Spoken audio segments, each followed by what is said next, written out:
जय श्री कृष्णा। आप सभी को वैशाख मास के कृष्ण पक्ष की वरुथनी एकादशी की ढेरों शुभकामनाएं। प्रिय दर्शकों, आज वैशाख मास की वरुथनी एकादशी का व्रत आप सभी कर रहे हैं और कल आपने करना है पारण। तो आज के इस वीडियो में हम बात करेंगे कि वरुथनी एकादशी के व्रत का पारण आप कब करेंगे, कैसे करेंगे, क्या शुभ मुहूर्त रहेगा, शुभ मुहूर्त निकल जाए तो क्या करना चाहिए, क्योंकि इस एकादशी पर यम पूजन का विशेष विधान बताया गया था। तो पारण वाले दिन आपको किस प्रकार से यम पूजन करना है या किस प्रकार से यम जलदान करना है, साथ ही पारण की विधि क्या रहेगी, मंत्र क्या रहेगी, भोग क्या रहेगा और भगवान को क्या अर्पित नहीं करना चाहिए। पारण सुबह सुबह कर सकते हैं इस एकादशी का कि नहीं कर सकते हैं, व्रत की पूर्णता के लिए, सफलता के लिए क्या उपाय किए जाने चाहिए और क्या आवश्यक रूप से नियम अपनाए जाने चाहिए पारण में। इस प्रकार से संपूर्ण जानकारी आपको वरुथनी एकादशी के पारण से संबंधित इस वीडियो में प्रदान की जाएगी।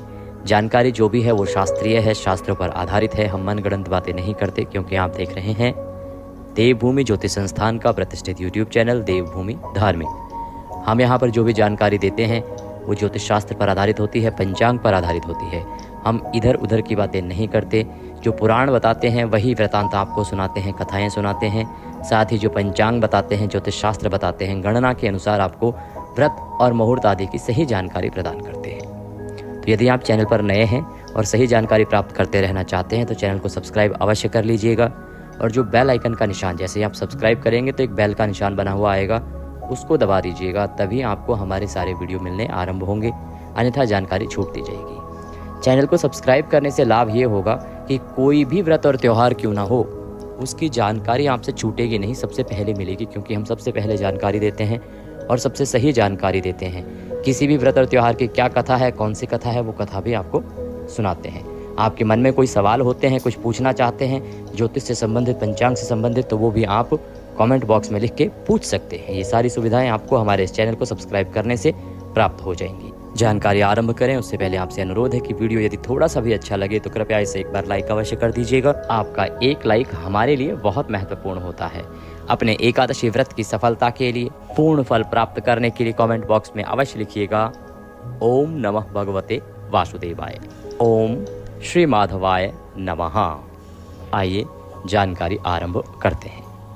प्रिय दर्शकों, वरुथनी एकादशी का जो एक व्रत है वो 1000 दिन तक तपस्या करके जो फल मिलता है उसके बराबर है। इस एक दिन से इतना पुण्य फल मिल जाता है जितना आपको 1000 दिन तक तपस्या करने से प्राप्त होता।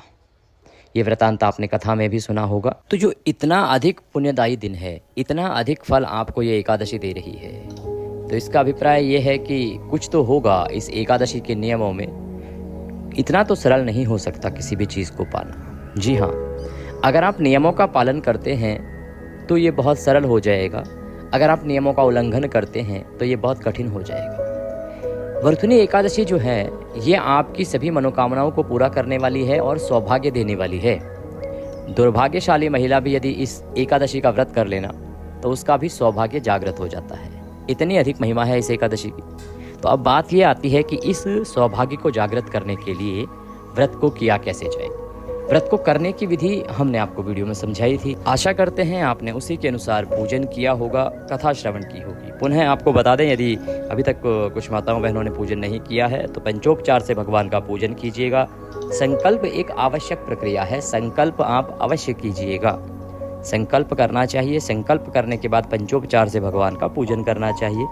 तदुपरांत कथा सुननी चाहिए और विष्णु सहस्त्र नाम का श्रवण करना चाहिए। अगर आप नारायण रक्षा कवच सुन सकते हैं तो वह और उत्तम रहेगा। ये सभी वीडियोस हमारे चैनल पर उपलब्ध हैं, हमने अपलोड किए हैं, आप वहां से उनको देख सकते हैं। ना मिले तो आप कमेंट बॉक्स में लिख के हमसे लिंक मांग सकते हैं। तो आशा करते हैं आपने पंचोपचार से पूजन किया होगा, पूजन करके कथा श्रवण की होगी, विष्णु सहस्त्र नाम सुना होगा। इसके बाद आरती आदि करके आपको नियमों के अनुसार आज के दिन को व्यतीत करना है। नियमों में प्रमुख रूप से है कि ब्रह्मचर्य का पालन करना है, किसी के साथ धोखा नहीं करना है, किसी को दुख नहीं पहुंचाना है, किसी का अहित नहीं करना है, किसी का बुरा नहीं चाहना है, किसी के प्रति वैर भाव की भावना मन में नहीं लानी है, किसी से नफरत नहीं करनी है। शांति के साथ मन को शांत रखते हुए अपने इस दिन को व्यतीत करेंगे, क्योंकि भगवान की स्थापना आपके घर में है। घर में किसी प्रकार का कोलाहल या कलह कलेश नहीं होना चाहिए, भगवान विराजमान है। आप जानते हैं कि एकादशी का जो पूजन है ना, एकादशी का जो व्रत है ना, ये साधारण व्रत नहीं है साहब, ये एक त्रिदिवसीय विधान है, 3 दिन का विधान जो दशमी तिथि से आरंभ होता है। हमने आपको आरंभ में पहले भी बताया कि दशमी तिथि को ही आपको बहुत सारी चीज़ों का त्याग कर देना होता है नियम के अनुसार। एकादशी के नियम अलग हैं और द्वादशी को पारण वाले दिन के नियम अलग हैं। इस प्रकार से 3 दिन को मिला के एक अनुष्ठान होता है जिसे हम कहते हैं एकादशी व्रत। तब जाके आपको इतना पुण्य फल प्राप्त होता है जितना 1000 दिन तपस्या करने से प्राप्त होता। तो इस प्रकार से दिन को व्यतीत कीजिए। सायंकाल को संभव हो तो कीर्तन कीजिएगा, रात्रि काल को यदि संभव हो तो जागरण कीजिएगा। शयन करना हो और संभव हो तो पृथ्वी पर शयन कीजिएगा। और पारण के लिए पारण वाले दिन आपको सूर्योदय से पहले उठ जाना चाहिए। पारण का जो नियम है वो है कि आप या तो ब्रह्म मुहूर्त में उठ जाएं, ब्रह्म मुहूर्त में ना उठ सकें तो सूर्योदय से पहले आप अवश्य ही उठ जाएं।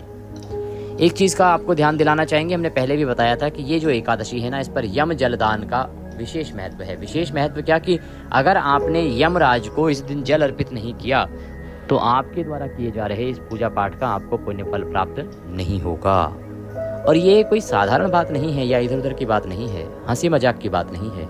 ये स्वयं भगवान श्री हरि विष्णु ने वचन दिया है यमराज को। ये संक्षिप्त घटना आपको वीडियो के अंत में अवश्य बताएंगे, पूजा विधि के बाद, पारण विधि के बाद, जिससे कि आप समझ सकें कि क्यों आवश्यक है इस दिन यमराज को जल देना, एकादशी के पूजन वाले दिन भी और पारण वाले दिन भी।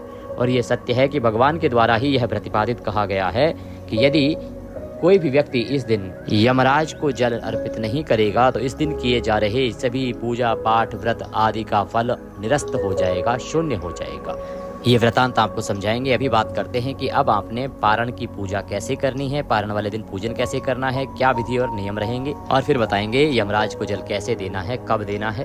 प्रिय दर्शकों, पारण वाले दिन स्नान आदि करके स्वच्छ वस्त्र धारण कीजिए। स्वच्छ वस्त्र धारण करके और अपने पूजा स्थल पर सामग्री एकत्र करके बैठ जाइए। जिन लोगों ने पहले से ही हमारे विधि अनुसार पूजा की है तो उन्होंने पहले ही भगवान की स्थापना भी कर रखी होगी और पूजन भी किया होगा। परंतु YouTube पर बहुत से ऐसे दर्शक भी होते हैं जो पहली बार हमारा पारण का वीडियो देख रहे होते हैं, तो उनके लिए हम बताना चाहेंगे आरंभ से ही कि कैसे आपने भगवान की स्थापना करनी है और कैसे पूजन करना है। तो जिन लोगों ने स्थापना नहीं की हुई है वो स्थापना भी कर लीजिएगा, और जिन्होंने पहले से ही हमारे द्वारा बताई गई विधि से स्थापना की है और पारण का पूजन करना चाहते हैं तो वो जैसे ही हम यहाँ स्थापना के बाद पूजन आरंभ करेंगे वहाँ से आरंभ कीजिएगा। प्रिय दर्शकों, सबसे पहले आपके पास होना चाहिए पूजन के लिए भगवान श्री हरि विष्णु के माधव स्वरूप की कोई प्रतिमा या तस्वीर। माधव स्वरूप इसलिए क्योंकि माधव मास की जो 2 एकादशियां हैं ना, दोनों पर भगवान के माधव स्वरूप का ही पूजन होगा। माधव मास क्या है? वैशाख मास। अगर आपके पास हो तो उत्तम है, नहीं हो तो भगवान विष्णु के किसी भी रूप की आप तस्वीर या प्रतिमा को रख सकते हैं। एक चौकी मिल जाए तो चौकी लीजिएगा, बिछाने के लिए पीला वस्त्र लीजिएगा। इसके अतिरिक्त रौली, मौली, पान, सुपारी, लौंग, इलायची, धूप, दीप, नैवेद्य, फूलों की माला, खुले फूल, भगवान को अर्पित करने के लिए इत्र, जनेऊ। पंचामृत स्नान के लिए पंचामृत बनाएंगे तो पंचामृत के लिए कच्चा दूध, दही, घी, शहद और शक्कर। एक तांबे का लोटा लीजिएगा। तांबे के लोटे को अच्छे से मांझ लीजिए, उसमें पहले गंगा जल भरिए, फिर उसमें शुद्ध जल भरिएगा। और ये सामग्री एक स्थान पर, जो भी आपका पूजा का उपयुक्त स्थान है जहाँ पर बैठकर आप पूजन करते हैं ना, वहाँ पर आसन लगा के बैठ जाइए, सामग्री एकत्र कर लीजिए। उस स्थान का सबसे पहले पवित्रीकरण करेंगे, शुद्धिकरण करेंगे। उसके बाद हम स्थापना करते हुए पूजन में आगे बढ़ेंगे। शुद्धिकरण करने के लिए एक फूल लीजिए, फूल को जो लोटे में जल भरा है उसमें डुबोइए और सभी स्थान पर तथा सामग्री पर छींटे दीजिए। इससे स्थान का और सामग्री का पवित्रीकरण हो जाएगा। ओम पवित्रो पवित्रांग सर्वांग वस्तांगतो पिबम यह स्मरेत पुंडरीकाक्षम सवायंतरः शुचियो। इस प्रकार से जल छींटे देके आपने स्थान का पवित्रीकरण किया है, शुद्धिकरण किया है। अब भगवान की स्थापना करेंगे। यदि आपके पास चौकी है तो चौकी को लीजिए, चौकी बिछाइए, उस पर पीला वस्त्र बिछाइए और उसके ऊपर भगवान को आसन के रूप में पुष्प अर्पित कीजिए। हे भगवान, ये हम आपको आसन प्रदान कर रहे हैं, इस पर आप विराजमान होइए और भगवान की तस्वीर को स्थापित कर दीजिए। यदि आपके पास चौकी नहीं है तो कोई बात नहीं, आप पृथ्वी पर रखकर भी पूजन कर सकते हैं। ये जो भी आपके पास उपयुक्त स्थान है ना, मंदिर है तो मंदिर में रख लीजिए, या जो आपकी साफ सुथरी जगह है पूजा की वहाँ पे रख लीजिए। अन्यथा आपका कच्चा मकान भी है तो भी आप उसको अच्छे से लीप के साफ कर लीजिए और वहाँ पर रखकर पूजन कर सकते हैं। पूजन करने में, भगवान की स्थापना करने में कोई किसी प्रकार का दोष नहीं है। भगवान कहते हैं कि जैसी सुविधा मैंने आपको दी है, जैसा मैंने आपको सामर्थ्य दिया है, उसके अनुसार आप पूजन करें। तो जैसा आपका सामर्थ्य है उसके अनुसार स्थापना कीजिए भगवान की। स्थापना करने के बाद सामने घी का दिया स्थापित कीजिए। दीपक को भी आप आसन देंगे, दीपक भी बिना आसन के नहीं रखा जाएगा, आसन के रूप में पुष्प रख दीजिएगा। आज द्वादशी है, आज आप चावल का प्रयोग भी कर सकते हैं, तो आप दीपक के नीचे चावल भी रख सकते हैं। दीपक स्थापित कीजिए, धूप स्थापित कीजिए। स्थापना करने के बाद धूप और दीपक को प्रज्वलित कर लीजिए, जला दीजिए। अपने सीधे हाथ में जल लीजिए और हाथ धो लीजिए। हस्तो प्रक्षालनम। अब आप भगवान का पूजन आरंभ करेंगे। भगवान का पूजन करने के लिए सबसे पहले भगवान को पद्य, अर्घ्य, आचमनी अर्पित करेंगे। आप पारण के दिन की पूजन कर रहे हैं, तो यहाँ से आप सभी जो माताएं बहनें जिन्होंने एकादशी की विधि देख के स्थापना कर रखी है, वो भी अब पूजन आरंभ कर सकते हैं। अभी तक स्थापना तक का जो विषय था वो उनके लिए था जिन्होंने स्थापना नहीं की थी, जो पहली बार वीडियो देख रहे थे। अब सबकी स्थापना हो चुकी है, अब हम पूजन आरंभ करेंगे। पूजन के लिए सबसे पहले भगवान को पद्य, अर्घ्य, आचमनी अर्पित करेंगे। पद्य, अर्घ्य, आचमनी अर्पित करने के लिए एक आचमनी लीजिए, जलाचमनी जो आती है उसको लोटे में डालिए और एक एक चम्मच जल भगवान को अर्पित करेंगे। भगवान के सामने एक कटोरी रख दीजिए, एक पात्र रख दीजिए जिसमें कि आप जल अर्पित करेंगे भगवान को। एक एक मंत्र पर एक एक चम्मच जल चढ़ाएंगे। ओम भूर्भुवः श्री माधव मासी वरुथनी एकादशी पारण पूजन उपलक्षार्थाय श्री हरि विष्णु निमित्तार्थाय पद्यम समर्पयामि। ओम भूर्भुवः श्री वासुदेवाय नमः। अर्घ्यम समर्पयामि। अब एक चम्मच जल अर्घ्य के रूप में अर्पित करेंगे। चम्मच जल लीजिए, भगवान के सामने रखे हुए पात्र में अर्पित कर दीजिए। अब भगवान को आचमनी कराएंगे। ओम भूर्भुवः श्री माधवाय नमः। जल आचमनीम समर्पयामि। एक चम्मच जल आचमनी के रूप में अर्पित कीजिए। भगवान को स्नान कराएंगे। ओम भूर्भुवः श्री नारायणाय नमः। स्नान निमित्तार्थाय जल अर्पयामि। जल अर्पित कीजिए, एक चम्मच जल लीजिए और सामने रखे पात्र में छोड़ दीजिए। अब पंचामृत से स्नान कराएंगे। पंचामृत से स्नान कराने के लिए पंचामृत बना लीजिए। कच्चा दूध, दही, घी, शहद के स्थान पर गंगा जल मिलाइएगा और शक्कर, इन 5 चीज़ों को मिलाइएगा। एकादशी के व्रत पूजन में शहद को वर्जित बताया गया है। शहद का परित्याग जो है वो दशमी तिथि से ही कर देना चाहिए। पंचामृत बनाइए। जिनके पास प्रतिमा है भगवान की, वो पंचामृत से नहलाइए भगवान को। और जिनके पास तस्वीर है वो फूल पर एक फूल लीजिए, उस पर पंचामृत लगा लीजिए और उस फूल को भगवान को अर्पित कीजिएगा। ओम भूर्भुवः श्री नारायणाय नमः। पंचामृत स्नान निमित्तार्थाय पंचामृतम समर्पयामि। पंचामृत स्नान के बाद शुद्ध जल से स्नान कराएंगे। शुद्धोदक स्नानम कुरु। तो शुद्ध जल, एक चम्मच जल लीजिएगा, वो अर्पित कीजिएगा भगवान को। ओम भूर्भुवः श्री नारायणाय नमः। शुद्धोदक स्नान निमित्तार्थाय शुद्ध जलम समर्पयामि।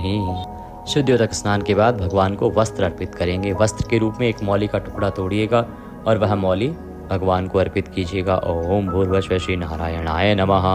वस्त्रम समर्पयामि। वस्त्रम उपवस्त्रम यज्ञोपवीतम। अब आप यज्ञोपवीत अर्पित करेंगे भगवान को। यज्ञोपवीत क्या? जनेऊ। जनेऊ लीजिए, उस पर रौली, कुमकुम आदि का तिलक कर लीजिए, लाल तिलक लगा लीजिए और उसके बाद वह भगवान को अर्पित करेंगे। ओम भूर्भुवः श्री नारायणाय नमः। यज्ञोपवीतम समर्पयामि। यज्ञोपवीत अर्पित करने के बाद अब भगवान को तिलक करेंगे। तिलक करने के लिए रौली लीजिएगा। ओम भूर्भुवः श्री नारायणाय नमः। तिलकम समर्पयामि। तिलकम तिलकांते अक्षतम पान्तु। अक्षत लगाइएगा, प्रेम से अक्षत लगाइएगा। अक्षतम पान्तु पुष्पाणि पान्तु धूप दीप दर्शनम। भगवान को अब हम पुष्प अर्पित करेंगे। फूलों की यदि माला है ना तो माला पहनाइएगा, माला ना हो तो खुले फूल अर्पित कीजिएगा। ओम भूर्भुवः श्री नारायणाय नमः। पुष्पम समर्पयामि। माल्यार्पणम कुरु। पुष्प अर्पित कीजिए, माला है तो माला पहनाइए। भगवान को धूप दीप दिखाएंगे। ओम भूर्भुवः श्री नारायणाय नमः। धूपम अर्पयामि। धूप दिखाइए। धूप दिखाने के बाद दीप दिखाएंगे। ओम भूर्भुवः श्री माधवाय नमः। दीपम दर्शयामि। दीप दिखाइए। धूप दीप दिखाने के बाद नैवेद्य अर्पित करेंगे। नैवेद्य के रूप में यदि आपके पास कोई मिठाई है ना तो मिठाई अर्पित कीजिए। मिठाई नहीं है तो आप फल अर्पित कर सकते हैं। फल भी ना हो तो मिश्री भी अर्पित कर सकते हैं। ओम भूर्भुवः श्री माधवाय नमः। नैवेद्यम समर्पयामि। नैवेद्य के बाद भगवान को जलाचमनी कराएंगे, भोजनांत वाली जलाचमनी। ओम भूर्भुवः श्री नारायणाय नमः। भोजनांते जलाचमनीम समर्पयामि। जलाचमनी कराने के बाद भगवान को तांबूल अर्पित करेंगे। तांबूल कैसे? एक पान का पत्ता लीजिए, उसमें 2 लौंग, 2 इलायची और 1 सुपारी रखिएगा और उसका बीड़ा बना के भगवान को अर्पित कीजिएगा। ओम भूर्भुवः श्री नारायणाय नमः तांबूलम समर्पयामि। इस प्रकार से आप भगवान को तांबूल अर्पित करेंगे। तांबूल अर्पित करने के बाद दक्षिणा अर्पित की जाएगी। ओम भूर्भुवः श्री नारायणाय नमः शुभ दक्षिणायाम समर्पयामि। शुभ दक्षिणा अर्पित कीजिए।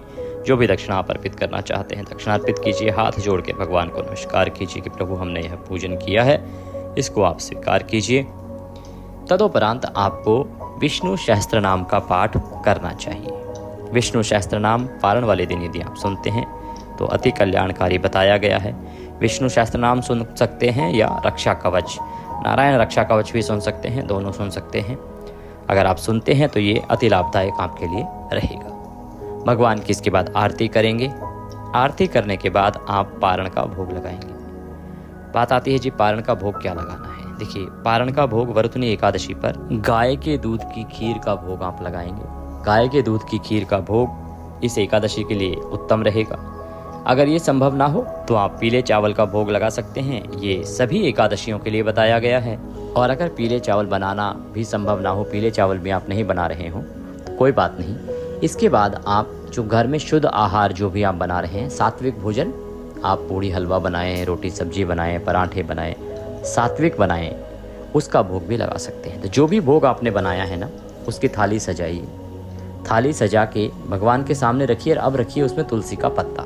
थाली को भगवान के सामने पहले रखिएगा और तुलसी का पत्ता उसके बाद में उसमें रखिएगा। तुलसी का पत्ता रखने के बाद आप भगवान को निवेदन कीजिएगा कि हे प्रभु, आप प्रसाद ग्रहण करें, भोग लगाएं, भोजन पाएं। पर्दा कर दीजिए मंदिर का। अगर पर्दा नहीं है तो हाथ से एक पर्दा पकड़ लीजिए और भगवान से निवेदन कीजिए। भगवान से निवेदन करेंगे तो भगवान अवश्य ही आपका भोग स्वीकार करेंगे। प्रेम से लगाइएगा भोग। भोग लगाने के बाद अच्छा, भोग लगाते समय एक चीज़ का ध्यान रखिएगा कि जो भोजन है ना वो खाने योग्य हो। खाने योग्य अर्थात ऐसा ना हो कि अति बहुत अधिक गर्म हो या बहुत अधिक ठंडा हो। जैसा हम खाते हैं ना वैसा ही होना चाहिए। हमेशा इस चीज़ का ध्यान रखें कि भगवान को कई बार क्या करते हैं, बहुत सी माताएं बहनें एकदम गरम गरम दूध उबालती हैं और भगवान के सामने दूध रख देती हैं, लो भगवान भोग लगाओ दूध का। अरे भाई, आप जो इतना गर्म आप स्वयं नहीं खा पी सकते तो आप भगवान कैसे खाएंगे पिएंगे। हाँ जी, तो भाव रखिए भगवान को खिलाने का भी। प्रेम से खिलाइए। प्रेम से खिलाते हैं तो भगवान जो हैं वो अवश्य ही प्रसाद पाते हैं, ये ध्यान रखिएगा। भोग लगाने के बाद ताली बजाइए, पर्दा हटा दीजिए और भगवान को जल आचमनी कराइए। जल लीजिए आचमनी में और जो थाली है भोग की उसके चारों तरफ घुमाइए और छोड़ दीजिए। हाथ जोड़िए, नमस्कार कीजिए और थाली वहाँ से उठा लीजिए। इस थाली को आप बाकी प्रसाद में मिला दीजिएगा। अब आपको किसी ब्राह्मण को भोजन कराना है तो आप एक दिन पहले अवश्य ही ब्राह्मण को निमंत्रित करके आइएगा, निमंत्रण दे के आइएगा। ब्राह्मण को भोजन कराने की और दान की प्रक्रिया पे आए उससे पहले अब आती है एक महत्वपूर्ण प्रक्रिया पूजन के अंत की। उसे कहते हैं पुष्पांजलि और क्षमा याचना। ये बहुत ही आवश्यक प्रक्रिया है। पारण के दिन या किसी भी पूजा पाठ के अंत में इसको अवश्य रूप से किया जाना चाहिए। इसमें आपका जो व्रत या पूजन है ना उसकी सफलता निहित होती है, सफलता छुपी होती है। तो अपने हाथों में पुष्प ले लीजिए, हाथ जोड़ के भगवान के सामने खड़े हो जाइए। हम मंत्र पढ़ते हैं, आप भी दोहराइएगा। आवाहनम न जानामि न जानामि विसर्जनम पूजम चैवम न जानामि क्षम्यतां परमेश्वर। हे प्रभु, न हम आपका आवाहन जानते हैं, न पूजन जानते हैं, न विसर्जन जानते हैं। हम तो अज्ञानी जीव हैं। जैसी बन पड़ी है वैसी सेवा हमने आपके श्री चरणों की है। इसमें जाने अनजाने में हमसे कोई गलती, कोई त्रुटि, कोई भूल हो गई हो तो उसे क्षमा कीजिएगा। प्रभु, हम आपके दर के भिखारी हैं, आपके बालक नादान हैं, आप अंतर्यामी परमेश्वर हैं। तो जैसी बन पड़ी है, जैसी हमारी छोटी सी बुद्धि है, उसमें जैसी हमारी समझ है उसके अनुसार हमने ये सभी कर्म किए हैं। आपका पूजन किया है, व्रत किया है और आज पारण का पूजन किया है। इसमें यदि जाने अनजाने में हमसे कोई गलती, त्रुटि, भूल हो गई हो तो उसे क्षमा कीजिएगा और इसे पूजन को स्वीकार करते हुए दया का आशीर्वाद प्रदान कीजिएगा। इसके निमित्त आपको अर्पित करने के लिए हमारे पास कुछ भी नहीं है। तन मन धन सब आप ही का है। हमारे पास क्या है? केवल ये पत्र पुष्प की भेंट है। मालती मलका जाति सत्पत्रादि संयुक्तम पुष्पांजलि मया दत्ताम ग्रहणाम परमेश्वर। यह पत्र पुष्प की भेंट है प्रभु, इसे स्वीकार करें और दया का आशीर्वाद प्रदान करें। इस प्रकार से वो पुष्प भगवान के चरणों में अर्पित कर दीजिए। हाथ जोड़ के नमस्कार कीजिए और खड़े खड़े वहीं पर परिक्रमा कर लीजिए भगवान की। परिक्रमा करने के बाद, नमस्कार करने के बाद आपका जो पूजन है ये पूर्ण होता है। अब बात आती है जी कि सामग्री जो है उसका क्या करना है। पूजन में जो सामग्री है, जैसे आपने फल चढ़ाया है तो वो प्रसाद रूप में ग्रहण कीजिएगा। तस्वीर, प्रतिमा आदि आप अपने मंदिर में रखिएगा। चौकी आदि आपकी अपनी ही है। बाकी जो सामग्री है, पुष्प आदि, वो सब जल प्रवाहित होंगे। जो लोटे में जल बचा है उसको आप सूर्य भगवान को दे सकते हैं। पारण करेंगे कैसे, मंत्र क्या बोलेंगे इससे पहले, और पारण कब करना है इससे पहले अब जानकारी देते हैं कि जो जल देना है यम को, वो क्यों आवश्यक है और कैसे देना है। देखिए जी, जब वैशाख मास की महिमा बढ़ी और लोगों ने वैशाख स्नान करना आरंभ किया तो यमलोक जो है वो खाली हो गया एक प्रकार से। क्योंकि वैशाख की महिमा इतनी अधिक है कि यदि 7 पीढ़ी में से कोई एक व्यक्ति भी विधि विधान से वैशाख का स्नान कर लेता है ना, और महात्म्य में सुन लेता है, तो उसकी 7 पीढ़ियां जो नरक में भी पड़ी हो ना, उनका भी बेड़ा पार हो जाता है। जब ऐसा होने लगा तो यमलोक खाली हो गया। यमराज परेशान हो गए कि अब तो कोई यमपुरी में आ ही नहीं रहा है, क्योंकि कोई ना कोई तो वैशाख नहा लेता है और सारी पीढ़ियां तर जाती हैं। तो परेशान होकर ब्रह्मदेव के पास गए। ब्रह्मदेव ने कहा मैं इसका समाधान नहीं कर सकता। भगवान विष्णु के पास पहुंचे। भगवान विष्णु ने पहले कहा कि मैं अपने भक्तों का कभी भी अहित नहीं कर सकता, तो ऐसा कुछ नहीं हो सकता। वो पूजन करते हैं, वो भक्ति करते हैं, इसलिए फल पाते हैं। यमराज रुदन करने लगे। उन्होंने कहा प्रभु मेरी भी तो सोचिए, मैं भी तो इस प्रकृति का हिस्सा हूँ। अगर मेरा ही राज्य चला गया, यदि यमपुरी में ही कोई नहीं आया तो प्रकृति का संतुलन बिगड़ जाएगा, और प्रकृति को चलाना आपका दायित्व है, सृष्टि को चलाना आपका दायित्व है। तब भगवान ने कहा कि ठीक है, तो मैं आपको ये वचन देता हूँ कि कलयुग जैसे जैसे आएगा वैशाख की महिमा धीरे धीरे घटने लगेगी, अर्थात लोगों को इसका ज्ञान ही नहीं रहेगा। प्रभाव उतना ही रहेगा, यदि कोई स्नान आदि करता है तो फल उतना ही मिलेगा, पर लोगों को ज्ञान नहीं होगा तो लोग करना बंद कर देंगे। यमराज ने कहा प्रभु इतने से तो काम चलेगा नहीं, क्योंकि जो लोग करेंगे उनको तो पुण्य बहुत मिलेगा, तो मुझे भी कुछ मिलना चाहिए। तो भगवान विष्णु ने कहा कि ठीक है, मैं तुम्हें वचन देता हूँ कि वैशाख मास में यदि कोई व्यक्ति एकादशी के दिन पूजन करके यमराज को जल अर्पित नहीं करेगा तो उसे उस दिन का कोई भी पुण्य फल प्राप्त नहीं होगा।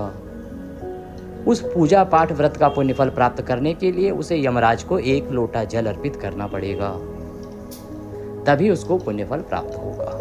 तो इसीलिए आपको आज के दिन, एकादशी के दिन, एकादशी के पारण के दिन यमराज को दक्षिण दिशा की ओर मुख करके यमराज का ध्यान करके 1 लोटा जल अर्पित करना है, तांबे या पीतल के लोटे से, और यमराज से प्रार्थना करने के हे यमराज, हे यमदेव, आप इस जल को ग्रहण करें और तृप्त हों। इस विधि से आप जल अर्पित कर दीजिएगा। आपका व्रत फल जो है वो आपको अवश्य ही पूर्ण रूप से प्राप्त होगा। और यही नियम वैशाख के ऊपर भी लागू होता है। वैशाख में प्रतिदिन यूं तो आपको यमराज को जल अर्पित करना चाहिए, तभी प्रतिदिन का फल आपको मिलेगा। बात करें कि अब आपने पारण करना कब है। देखिए, पारण का जो समय निर्धारित होता है उसके 3 सिद्धांत हैं। पारण व्रत के अगले दिन किया जाता है, सूर्योदय के बाद किया जाता है, द्वादशी तिथि में किया जाता है। द्वादशी तिथि के पहले 5.5 घंटे में नहीं किया जाता है, क्योंकि वो हरिवासर का समय होता है, उसमें व्रत होना आवश्यक है। इसीलिए हम कहते हैं कई बार कि आज सुबह सुबह पारण नहीं करना, अन्यथा व्रत खंडित हो जाएगा, क्योंकि उस दिन सुबह सुबह हरिवासर का समय चल रहा होता है। इस एकादशी की बात करें, वरुथनी एकादशी की, कि पारण कब होगा और हरिवासर का समय कब समाप्त हो रहा है, क्योंकि द्वादशी तिथि जो है आज ही के दिन अर्थात 24 तारीख को ही लग गई है, तो 25 की सुबह सुबह भी आप पारण कर सकते हैं। पारण के लिए शुभ समय रहेगा सुबह 6:03 से और 8:17 तक। इसमें आप पारण करेंगे, ये उत्तम मुहूर्त है। अगर इसमें ना कर पाएँ तो उसके बाद भी पारण किया जा सकता है। डरने या घबराने की आवश्यकता नहीं है। जब आप पारण करेंगे तो मंत्र बोलेंगे ओम नारायणाय नमः। आसन लगा के बैठ जाएं, 5 बार मंत्र पढ़ें ओम नारायणाय नमः, और जल पी के व्रत का पारण करें। पहला आहार वही लेंगे जो आप भगवान को भोग लगा रहे हैं। इस प्रकार से आप पारण कीजिएगा, ईश्वर अवश्य ही आपकी मनोकामनाएं पूर्ण करेंगे। चैनल पर नए हैं तो सब्सक्राइब करते जाइएगा और कमेंट बॉक्स में अवश्य लिखिएगा ओम नारायणाय नमः। यह अद्भुत मंत्र है, इसकी महिमा बहुत अधिक है, जितना लिखोगे उतना पाओगे।